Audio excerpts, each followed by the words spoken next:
때문에 제가 짧게 말씀드리고 오늘 현장에서 제안서 직접 작성할 수 있으세요? 거기 다 종이 있으시죠? 네. 네. 그래서 들으시면서 바로바로 생각나는 거 있으시면 적으신 다음에 일단 끝나신 날에 내시면 될 것 같고 오늘 제출과 별도로 아마 자치회에서 이제 의제 발급하신 다음에 통일거치가 별도로 있으시거든요. 그래서 그곳에 올리기 좀 어렵거나 지금 당장 뭔가 필요하신 것들 빠르게 적으셔갖고 제출해 주시면 좋을 것 같습니다. 교육 시작할게요. 선생님들. 네. 이거 안 갖고 왔어요. 자, 오늘 교육은 심플하게 두 개, 제도의 이해와 제안서 작성 그리고 하고 시간 되면 간단하게 한두 문 정도 내용 한번 공유해 보도록 하겠습니다. 응. 이렇게 시작해 보도록 하겠습니다. 여러분 3월 3일 무슨 언니 날인지 아까 아시나요? 3월 3일. 있어. 네, 네, 좋습니다. 네, 또 다른 게 뭐가 있을까요? 첫사랑의 입 만나는 날. 제가 그런 날은 없어서 삼진날도 3월 3일인가요? 문화으로? 그랬던 것 같은데 3월 3일은 여기 보시면 납세자의 날입니다. 납세자의 날. 이게 한국에서 여러분이 제일 싫어하시는 국세청이 만들어질 때 여러분께서 세금을 잘 내시라는 의미에서 만들었었는데 이게 원래는 보시면 알겠지만 조세의 날이라는 이름이었는데 바뀌었어요. 납세자 날로. 왜 바뀌었을까요? 명칭이 똑같은 날인데 왜 조세의 날에서 납세자 날로 이름이 바뀌었을까요? 여러분들 인식이 빨리 되고. 어떤 부분에서 인식 빠르게 계시죠? 세금을 내야 한다. 돈을 내야 된다. 이상해. 그런가요? 다른 분들 어떠실까요? 맞습니다. 역시 회장님 훌륭하십니다. 여기서의 조세의 날이라고 하면은 조세라고 하는 의무 행위 자체를 강조하는 것인데 아시겠지만 이 세금을 내는 것은 국민의 의무이자 여러분들이 국세를 통해서 내시는 재정과 예산 여러분들 권리가 있다는 말 똑같은 얘기예요. 그래서 납세자분들께서 세금을 내시기 때문에 예산 과정에 참여할 수 있다는 권리가 있다는 것을 강조하기 위해서 이게 지금 납세자의 이름이 바뀌었습니다. 예. 이게 어떤 일이냐면 예전 생각해 보세요. 여러분 원래 예산은 누가 결정하셨죠? 예전에는 예산을 결정하시는 분들. 저 위에 분들. 좀 더 정확하게. 국회는 네, 중앙예산이고 지방예산이요. 지방의회 좋습니다. 행정에서 예산에 대한 계획을 세우시고 거기서 편성안을 내시면은 결정은 의회에서 하게 됐죠. 두 가지 과정이 나눠져 있는 이유는 아시나요? 왜 편성은 사업부서에서 하고 행정에서 하고 결정 심의 의견을 의회에서 하시죠? 관리 감독. 좀 더 근본적인 의미에서 우리 회장님께서 아실 것 같습니다. 투명성 좋습니다. 원래 집행자체 행정에서 하기 때문에 사실 좀 쉽게 하려면 행정에서 하는 게 더 합리적으로 보일 수 있긴 하지만 아까 앞에 말씀드렸던 거와 비슷한 맥락이 있습니다. 재정 예산을 이루는 기본적인 재원이 여러분들의 세금으로 이루어지는데 원칙적으로 그래서 국민분들께서 이 예산을 어떻게 쓸지 결정을 하셔야 돼요 원래는. 근데 한국 현재 인구가 얼마죠? 5,200만 명 되나요? 요 분들 다 모여서 예산 결정할 수 없으니까 그 권한을 의회에 넘겨주신 겁니다. 그래서 이걸 재정민주주의를 하는데 그래서 행정에서는 원칙적으로 이 예산을 어떻게 쓸지 결정할 수 있는 권한 자체가 없습니다. 그래서 의회에서 하는 거거든요. 그래서 그런 과정을 해보셨어요? 만약 의회에서 예산을 심의 의결하지 않으면 내년도 예산은 어떻게 될까요? 광산구에 안 됐어요. 못 쓰시나요? 어떠신가요, 팀장님? 그렇지 않지 않나요? 준예산을 쓰실 수 있습니다만 원칙적으로는 안 되는 것 같습니다. 그래서 미국 같은 경우 실제로 예산이 통과 안 되면 예산을 못 씁니다. 그래서 거기 난리가 나죠. 그랬었는데 이게 하다 보니까 여러분께서 그래서 직접적으로 예산 과정에 참여해서 권한이 있었지만 과정에 대한 자체는 없었어요. 그래서 여기 보시면 알겠지만 얼마 전에 선거가 있었죠. 그래서 여러분들의 권한을 위임해 주시는 대의대표를 뽑는 걸로만 했었으나 아시죠? 최근에는 이제 참여예산이 생겨서 여러분들의 직접적으로 참여할 수 있는 그런 과정이 열리게 됐습니다. 이런 걸 많이 말씀드리거든요. 요거 뭐처럼 보이시나요? 요거 사진 좀 바꿔야 되는데 참고 제 고향에 있는 겁니다. 제가 집에 내려갈 때마다 보는 거. 이거 뭐처럼 보이시나요? 사진. 밥솥. 맞습니다. 밥솥입니다. 밥솥. 가보신 분 계시나요? 아니 네. 안 갔어요. 그렇게 안 보이시죠? 이게 통짜 무쇠로 된 밥솥입니다. 네, 가마솥이거든요. 무용지. 네, 요거 왜 만들었는지 아세요? 나눔 매피아. 그렇죠. 비빔밥을 만들기 위해서인데 비빔밥을 만드는 행위 자체는 수단인 거고 목적이 별도로 있어요. 여러분들 지역에 이렇게 큰 가마솥을 만들면 무슨 목적 때문에 만드셨을 것 같으세요? 공동체. 맞아요. 지역 브랜드를 통해서 지역 경제를 또 활성화시키고 또 하나 아까 말씀드린 것처럼 비빔밥 같은 행사를 하면은 사람들이 모이게 되니까 지역 공동체를 활성화시키는 목적으로 요걸 만든 겁니다. 근데 요 대책이 망했습니다. 지역 예산의 대표적인 낭비사를 이렇게 요사를 쓰거든요. 작년에 이게 충북에 있는 겁니다. 충북 저희 모 군에 있는 건데 도지사님께도 이거 박제했어요. 페이스북에. 이런 것들은 길이길이 후세 남겨서 예산 낭비 표본을 삼아야 된다고 그렇게 얘기했습니다. 요거 만드는데 한 5억 원 정도 들어갔거든요, 여러분. 5억 원 정도 들어갔는데 사실 아까 말씀드린 목적을 생각해 보세요. 지역 경제 활성화와 지역의 공동체 활성화가 필요한 사업이신가요, 아니신가요? 지역 브랜드 활성화와 지역의 공동체 활성화 필요한가요, 안 필요한가요? 필요하죠. 필요하시죠? 예. 근데 이런 수단들을 정했을 때 그런 목적을 달성할 수단으로서 이렇게 25톤짜리 무쇠 가마솥을 만드는 게 효과적인 수단인가 하는 다른 차원의 문제인 거죠. 이 당시에 이걸 만드실 때에는 그 당시 군수님께서 여러 가지 절차들을 무시하시고 만드셔서 이렇게 됐습니다.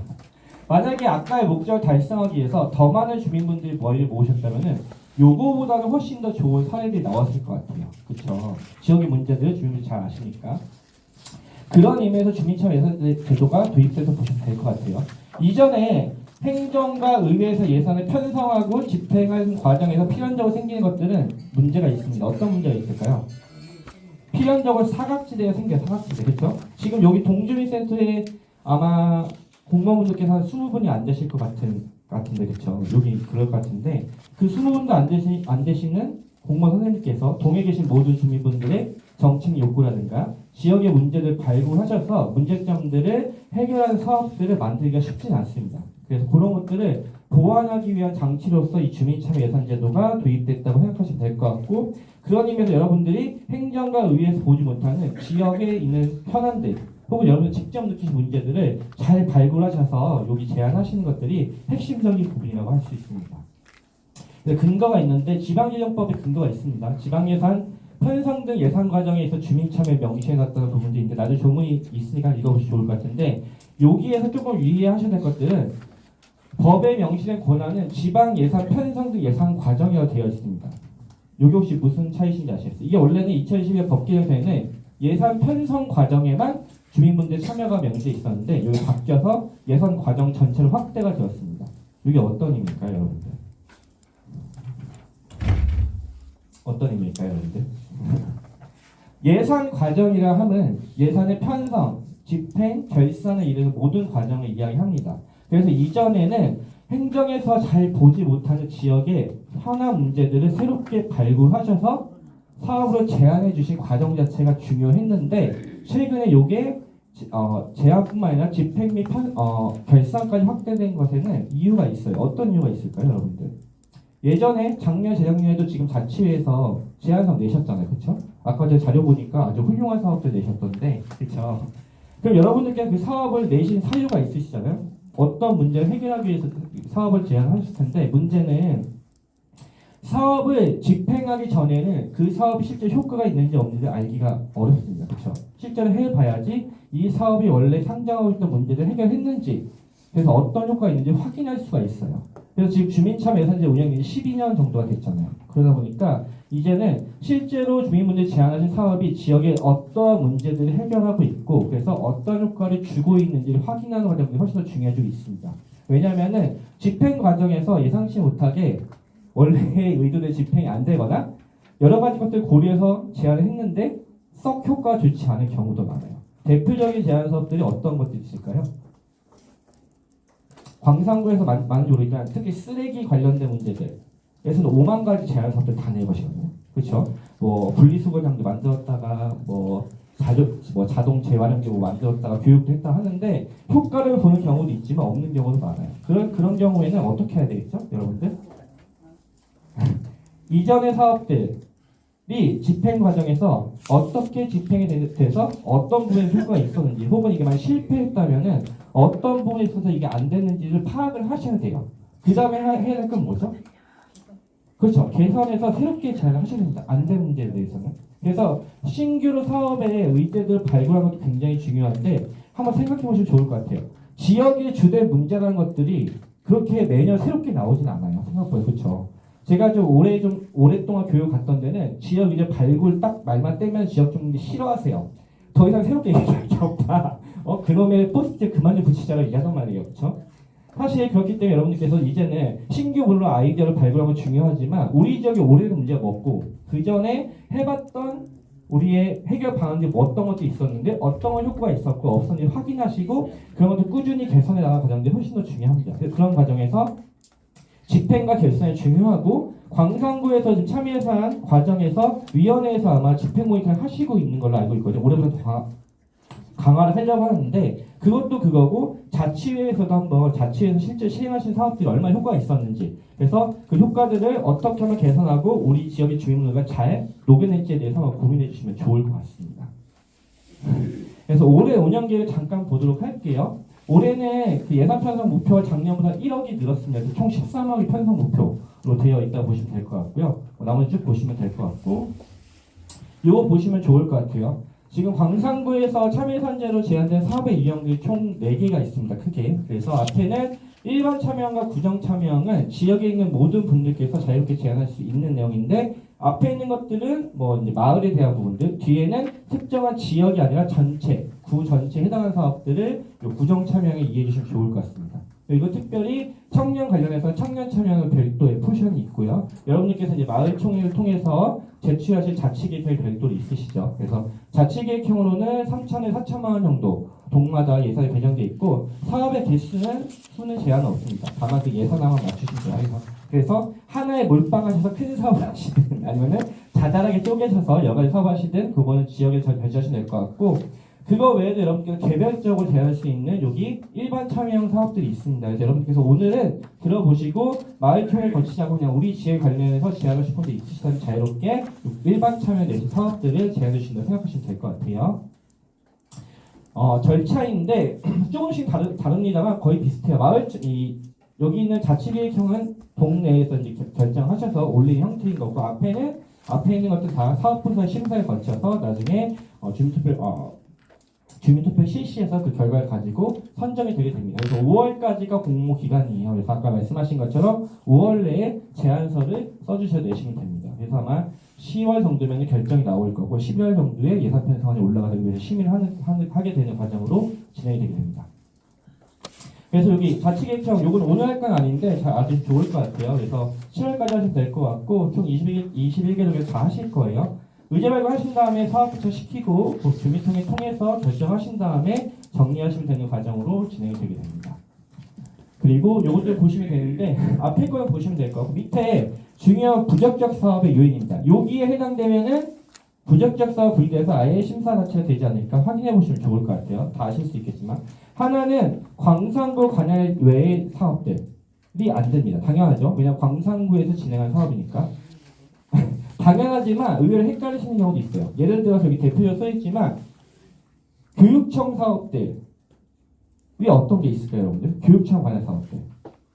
교육에 대한 프로그램. 그렇죠. 프로그램이라든가 아니면 학교와 관련된 사업들, 학교 시설 이런 것들도 안 된다는 말씀인 거예요. 특히나 이제 경찰서 같은 경우에도 없을 것 같죠?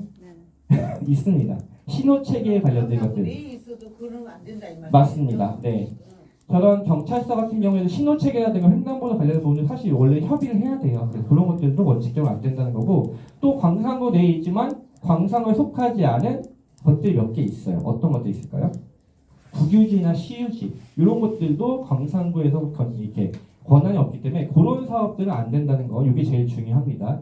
기억해 주시면 될 것 같고 두 번째는 공직선거법 관련된 부분인데 넘어가시면 될 것 같아요. 어쨌든 안 된다는 거고요. 세 번째는 기본적으로는 제한된 사업이 법적 검토를 해봤는데 법령에 위반된다면 안 된다는 겁니다. 이거는 사실 근데 일반 주민분들께서는 알기는 어려웠어요. 사전에. 다만 사업부에서 검토했는데 법령의 조항이 위반되거나 해당의 근거가 없다면 안 될 수 있다는 거 이해해 주시면 될 것 같고 네 번째는 다 아시겠지만 특정이나 특정 단체에 이익이 되는 것들 공익성 제한 때문에 안 되시는 거고 그리고 국시비 매칭 사업은 이걸 하는데 광산구의 자체에서 아니라 광역시라든가 중앙정부의 예산이 매칭이 되는 사업들도 안 된다는 겁니다. 그리고 광산구에서 직접 수행하는 것이 아니라 어떤 분들한테 이렇게 보조금을 줘서 수행하는 형식의 사업들도 그런 형태 제한하시면 안 된다는 거예요. 안 되는 게 되게 많죠. 안 되는 게 되게 많죠. 그리고 이미 설치 중인 시설의 운영비 요거는 그런 거예요. 뭐 이를테면 여기에 지역에 여러 가지 기관들이 있잖아요. 동주민센터 있기도 하고 혹시 청소년 수련관 이런 것도 있는데 거기에 운영 예산을 증액해달라 이런 것들도 안 된다는 얘기인 거고 마지막으로는 단순히 일회성 공연, 축제, 행사 사업 요건 단순히 예산을 소비하는 사업이 안 된다는 겁니다. 그리고 똑같은 겁니다. 청사 보강 여기 우리 시설 개설해주세요. 동주민센터 이런 것도 안 된다는 거고 사업적 목적을 벗어난 재산성 물품들. 요건 필요도 없는데 뭔가 사달라는 사업들 이런 것도 안 되는 겁니다. 그리고 통틀어서 이미 부서에서 추진하고 있는 사업들은 중복 사업으로서 안 되는 겁니다. 그래서 그런 것도 기억해 주시면 될 것 같아요. 그래서 사실 여러분들께서 오늘은 굉장히 힘드시겠지만 나중에 이제 자치계획 세우실 때는 한 번 정도는 구에서 어떤 사업을 추진하고 있는지 확인해 보셔야 돼요. 그래야지 구에서 하고 있는 사업들과 겹치지 않게 제안을 할 수 있거든요. 그래서 그것들 꼭 기억해 주셔도 될 것 같습니다. 안 되는 게 너무 많죠. 저도 항상 고민합니다.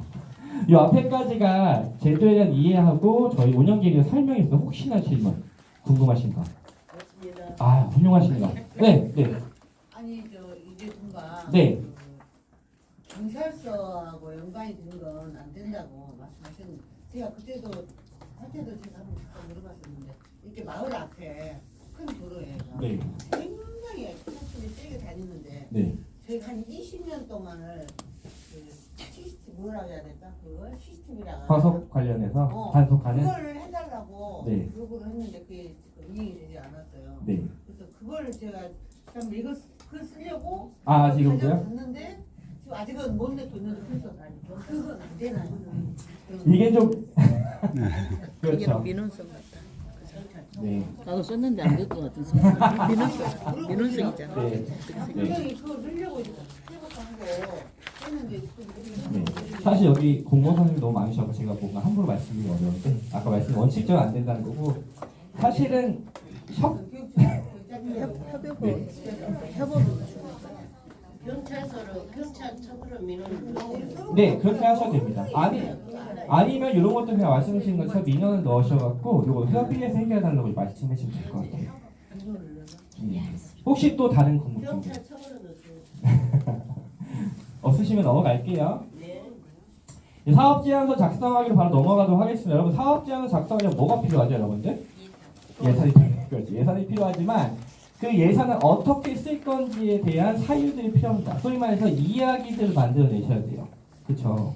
왜냐하면은 우리한테 5천만 원 주세요가 아니라 무엇 하기 위해서 우리 지역에서 뭐가 필요하고 주민들이 어떻게 요청하기 때문에 그런 예산이 필요하다는 것들이 필요해요. 그래서 예산안 제안을 쓰실 때 중요한 거는 예산안의 규모보다는 1차적으로는 행정과 다른 주민분들한테 이것들이 왜 필요한지에 대한 이야기들을 만드는 것이 상당히 필요합니다, 여러분들. 그래서 이 정책이라는 것들이 여러분들 어렵다고 생각하면 어려울 수 있겠지만 기본적으로는 어떠한 문제들을 해결할 것인가에 대한 부분들을 이야기하는 것과 마찬가지로 하거든요. 네, 그렇기 때문에 이런 것들 고민해 보셔야 돼요. 제일 중요한 거는 궁극적으로 내가 제안해서 뭘 해결하려고 하는 건가 이런 것부터 생각하시면 됩니다. 제안서 발굴 하시다 보면 그렇게 먼저 얘기하시는 분들 계세요. 요거 했으면 좋겠다라고 먼저 얘기하시는 분 계시죠. 처음에 아이디어 발굴해 보시면은 우리 지역 여기 화단을 놨으면 좋겠어. 그게 잘못됐다는 건 아니지만 그 화단을 놓으려고 하는 목표가 뭔지 생각하셔야 되는 거죠. 그걸 앞에 말씀드렸던 것처럼 이 사업자를 통해서 어떠한 문제를 해결하려는 것을 명확해야지 행정에서든 다른 주민분들께서든 그런 제안 사업들에 대해서 서로 간에 이해하고 거기서 지지하거나 혹은 논쟁해 볼 수 있겠죠. 그래서 목표를 정하는 게 중요하시고 그 다음에 수단입니다. 수단. 그 문제를 해결해서 무슨 툴을 쓸 것인가예요. 근데 이것들도 생각하실 때 어떤 문제를 우리가 해결하자고 했을 때는 한 가지 툴만 생각하시는 게 아니라 기본적으로 몇 가지 안을 만드셔야 돼요. 예를 들어 아까 말씀드린 것처럼 지역에 쓰레기 문제가 있는데 이걸 해결하기 위해서는 CCTV 놓는다 이렇게 뿐만 아니라 CCTV 놓는 방법도 있고 이를테면은 뭐 교육하는 방법도 있고 지역 주민들을 아니면은 좀 더 다른 형식으로 하는 것들을 고려를 해보고 각각의 내용들에 대해서 검토를 해서 우리 지역이 가장 잘 맞거나 제일 효과성이 있을 만한 사업 형태를 결정하셔서 제안을 하시는 것들이 중요해요. 그래서 아까 말씀드린 것처럼 기본적으로는 처음에 의제 발굴하실 때도 그렇지만 토론을 통해서 하나의 생각이 아니라 여러 가지 안들을 계속해서 확장시키는 것이 중요합니다. 그래야지 이것들이 안 된다고 해서 다른 것들 선택할 수 있으니까요. 그리고 마지막으로는 정책 대상자라는 것들은 이 사업을 통해서 직접적으로 혹은 간접적으로 영향을 받는 분들이 누구신가 한번 생각해 보셔야 돼요. 이게 왜 중요할까요? 특히 마지막의 것들. 세 번째 것들은 왜 중요할까요, 여러분들?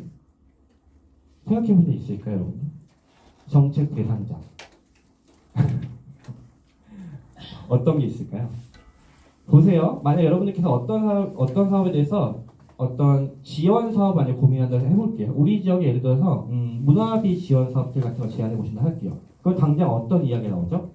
우리 지역 주민분들한테 한 달에 10만 원의 문화비 지원을 바우처 형식으로 해서 하는 것들 사업들을 해본다 했을 때 어떠한 의견들이 나올까요? 그걸 왜 지원해 주지? 그렇죠. 그리고 예를 들어서 그것 때문에 청소년들한테 준다고 가정할게요. 그러니까 청소년들을 위한 문화 바우처 지원 사업이 되겠죠. 그러면 또 무슨 얘기가 나오죠? 뭐 중장년층이나 노년층들은 왜 안 주지? 그런 것도 된단 말이에요. 그렇죠. 그렇기 때문에 이 대상을 누구를 선정하시는 게 생각보다 되게 중요한 문제가 됩니다. 또 하나가 있어요. 예를 들어서 그 사업지에서 명시가 써있진 않지만 그 사업에 영향을 받는 사람들이 있을 수도 있습니다. 광산구도 도시이기 때문에 크게 없지만 이런 사례 들어볼게요. 시골 지역에 시골길에 가로등을 설치한다 가정을 볼게요. 그럼 어떤 문제가 있을까요? 농사가 안 된다. 그렇죠. 또 뭐가 있을까요?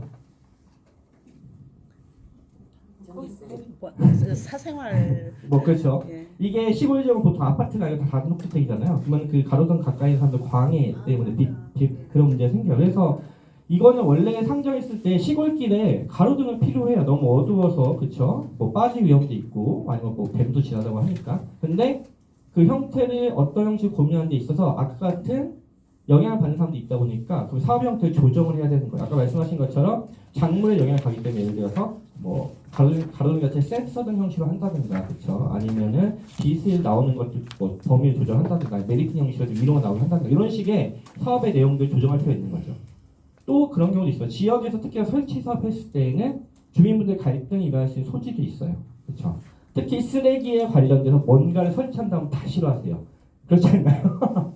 우리 집 앞에 뭔가 재활용 관련해서 뭘 놓는다거나 이런 거 다 싫어하시죠. 네. 그런 경우에는 사전에 그런 갈등 요소들을 파악을 하셔갖고 조정하는 것들이 필요합니다. 그래서 정책 대상자에 관련된 부분들은 그런 것들을 고려하셔갖고 이걸 시행했을 때 혹시나 불이익을 받거나 혹은 예상치 못한 영향을 받는 사람이 누군지 한번 확인해 보신 다음에 내용들을 조정하실 필요가 있습니다. 뭐 이런 거예요. 보시면 될 것 같습니다. 이런 다양한 수요가 있다는 거죠. 네. 그래서 지역의 문제들을 해결하는 것들에 관련해서 예전에 아까 말씀드린 것처럼 행정에서 그 문제에 관련해서 객관적인 뭐 증거들 아니면 타 지역이 했던 사례들 간에 기본적으로 그냥 설계를 해서 넣는 형태였지만 지금은 여기 특히 주민자치 분들이다 보니까 지역 주민분들의 요구라든가 여러 가지 이해관계를 조정하셔갖고 사업 내용들을 제안을 하시는 과정들이 굉장히 중요합니다. 그래서 중요한 거는 현재 상태가 무엇인지를 확인하시고 거기에 따라서 향후에 이걸 어떻게 바꿀지를 상정하신 다음에 그 갭을 줄이는 형태가 바로 여러분이 쓰시는 사업 제안의 사업 내용이 되는 것을 이해해 주시면 좋을 것 같아요. 그래서 이런 것도 한번 고민해 보세요. 지금 현재 상태가 무엇인가를 확인하셔야지 여러분들이 해결할 문제 먼저 발굴할 수 있으실 거잖아요. 그렇죠? 그리고 여기 보시면 예를 들어서 지저분하다. 뭐 냄새가 난다 아니면은 위험하다라고 하는 어떤 문제를 정의한다면은 이걸 어떻게 바꾸고 싶은지 이제 보는 거죠. 예를 들어서 지저분하다 깨끗하게 했으면 좋겠어. 그렇죠? 냄새가 난다는 쾌적했으면 좋겠어. 아니면은 뭐 위험하다 같은 경우에는 안전했으면 좋겠었는데 요 두 사이의 갭을 메우기 위한 방법이 바로 사업의 어떤 내용들이 되는 부분이에요. 그래서 만약에 내가 현재 상태에 관련된 문제 정의는 뭐 이를테면 여기 여러분들 계시지만 두 분이 뭐 그 분들이 비슷하게 정의했더라도 바라는 상태가 다를 수도 있어요. 그렇죠? 그렇게 되면 사업 내용은 달라지게 되는 거예요. 그래서 여러분들이 진짜로 지금 해결하고 싶은 문제가 뭔지, 그래서 이것도 어떻게 바꿀지에 대한 어떤 기본적인 틀을 생각해 보시고 그 갭을 줄일 수 있는 방안들을 생각하시는 것도 좀 필요합니다. 그래서 이렇게 어떤 문제가 있는지랑 누가 겪고 있나, 어디서 발생하나, 그리고 기존의 해결책은 무엇이나 확인하시는 과정이 필요해요. 한번 이런 과정 해볼게요. 코로나 때 많이 있었던 사례인 건데 제가 코로나 때 살이 쪘습니다. 지금도 이렇게 부해 보이죠? 한 10kg 쪘거든요. 지금은 더 쪘겠죠. 자, 그랬을 때에 제가 코로나 시기에 살이 찐 여러 가지 원인들이 있을 거잖아요. 예를 들어 운동도 못 하게 되고 재택근무도 하게 되고 밤새 야식 먹고 뭐 OTT 보면서 이렇게 됐을 때 그럼 제가 이런 사례에서 해결하고자 하는 문제는 뭐죠 정확하게? 제 살 10kg가 해결하고자 하는 문제입니다. 그러면은 여기서 하고 싶은 상태는 이 10kg 빠지는 거겠죠? 그럼 거기에 있어서의 사용하는 툴들은 이 문제가 어떻게 발생하는가에 따라 달라질 수밖에 없어요. 그렇죠? 제가 살이 10kg 왜 쪘을까요? 제가 아까 방금 말씀드린 사례에서. 코로나 때문에 코로나 때문에. 집에 갇혀 있어서 많이 여러 가지 먹어서 이유가 있네. 네, 마음껏 말씀해 보세요. 먹고 자고 해서 맞습니다. 많이 먹어서. 많이 먹어서 활동량이 적어지고 그렇죠.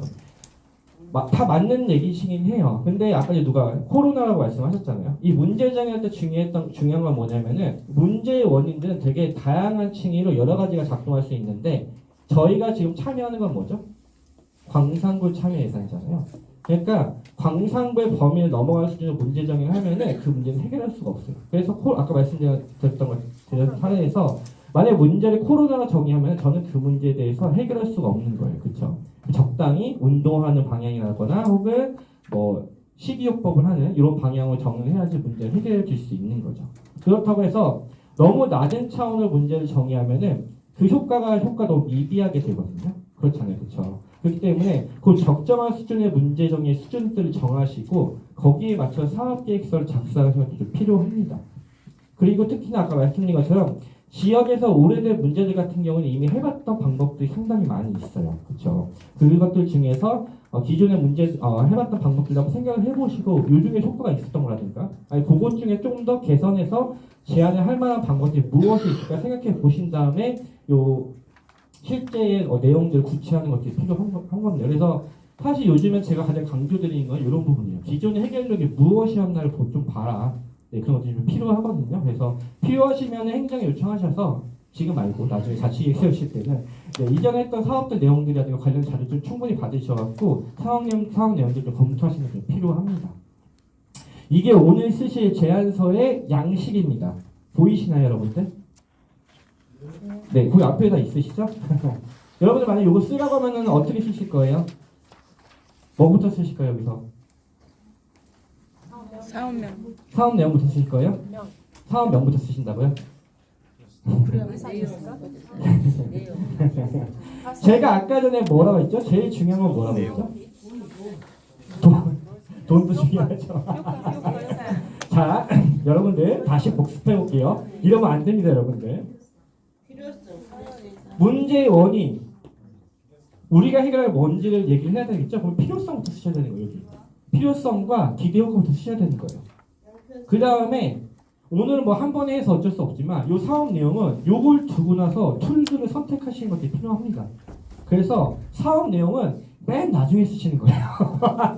네, 사업 내용은 맨 나중에 쓰시는 겁니다. 그래서 네, 제일 중요한 거는 사업의 여기 필요성과 기대 효과. 필요성에는 아까 말씀드린 이게 왜 발생했고 현재 상황이 어떻고 이런 것들 쓰시는 겁니다.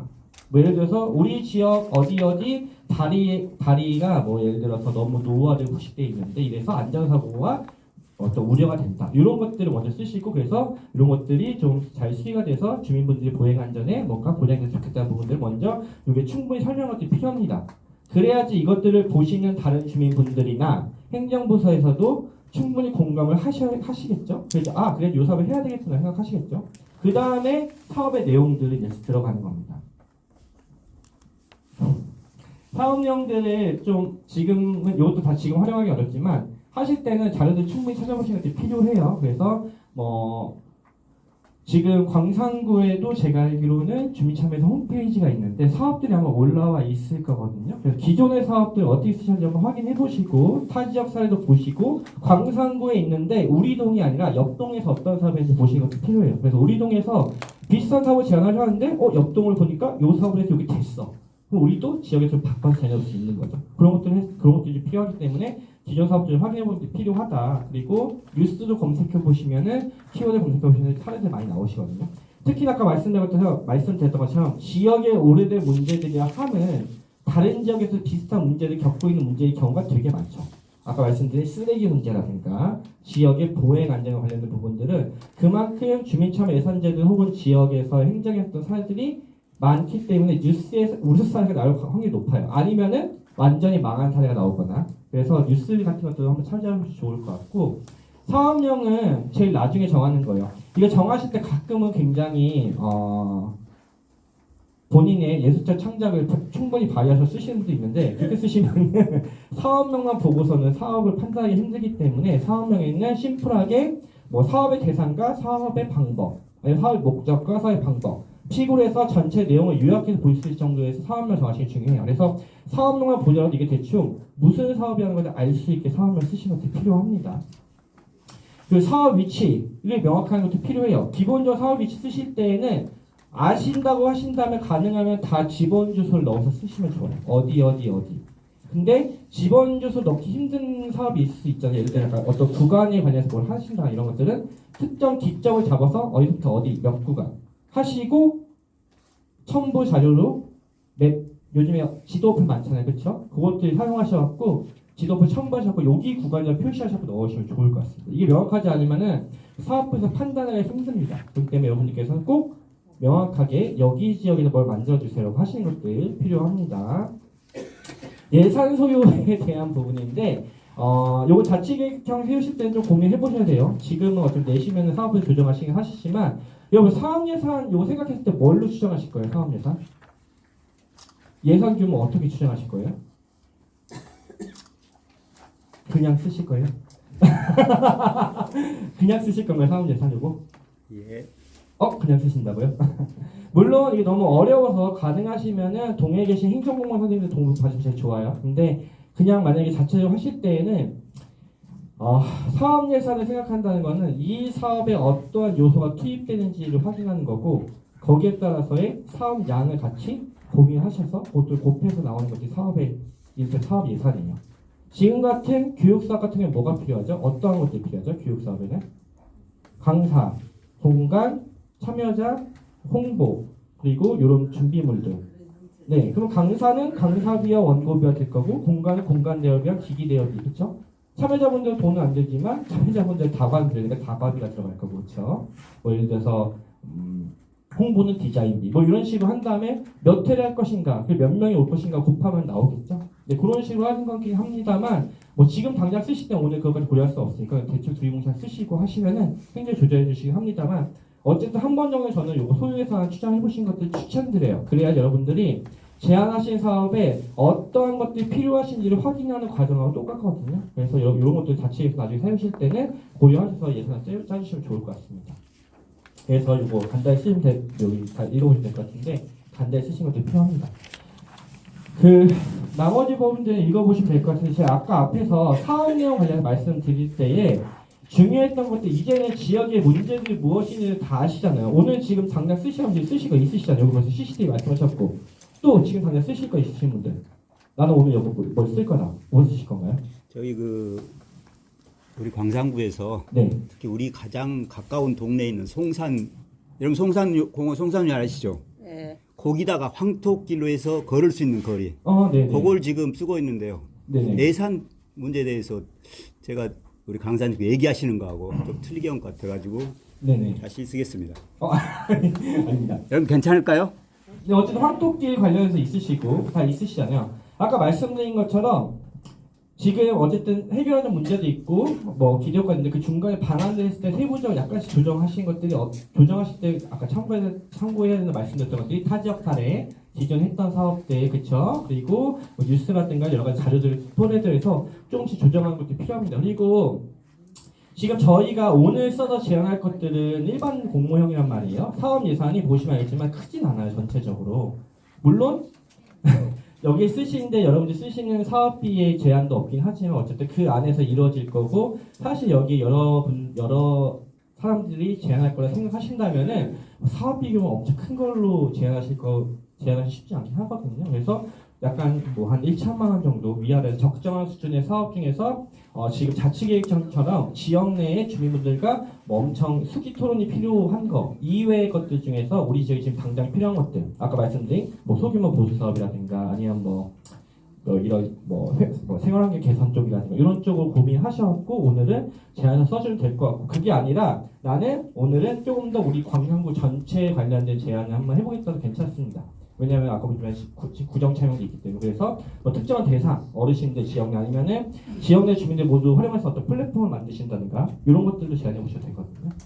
네, 그런 식으로 해서 오늘 사업은 네, 자치계획형으로 제안하실 것 외에 것들 중에서 당장 오늘 지역에 필요하거나 혹은 구 전체를 놓고 제안 사업들 중심에 한번 제안서를 써보시면 좋을 것 같아요. 네. 제가 한번 볼게요. 요거는 그 우수 사업 사례인데 여기 사례가 아니고요. 요거는 보시면은 안양청이라고 해서 광명시 사례인 것 같은데 요거는 제안은 그거예요. 그 안양청 주변에 그 일회용 컵을 수거하는 그런 사업, 그거 설치기를 하자는 그 사업이거든요. 뭐 내용 자체가 좋냐 안 좋냐를 따지기보다는 양식을 한번 보세요.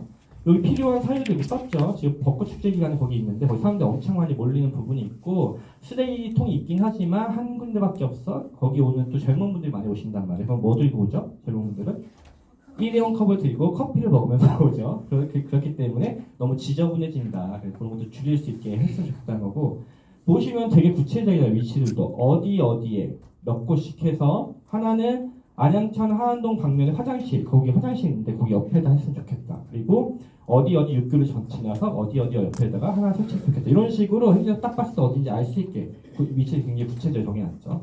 사업 대상 같은 경우에도 뭐 요즘 두리뭉실하기는 어쩔 수 없는 거고, 소유상 같은 경우에도 딱 보시면은 몇 개의 컵 수거함을 만들고 어떤 것들을 통해서 이런 요소들을 통해서 이 정도 추정된다고 썼죠. 네, 사업에 필요한 요소를 다 적으셨어요 지금.